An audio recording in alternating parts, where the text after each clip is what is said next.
Hello! In this video I will show you how to install ChatGPT Widget on Motorola Moto E15.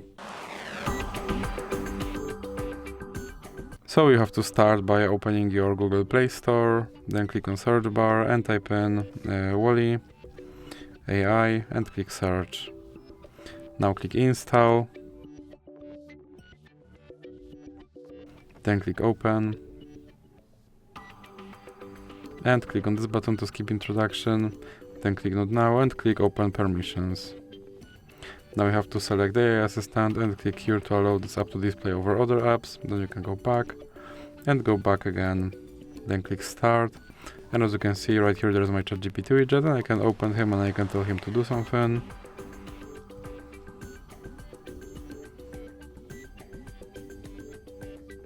And as you can see, he responded. And if you want to remove him from your screen, simply drag him into the X icon in the middle. So that's it for this video. If you liked it, please remember to leave a like and subscribe.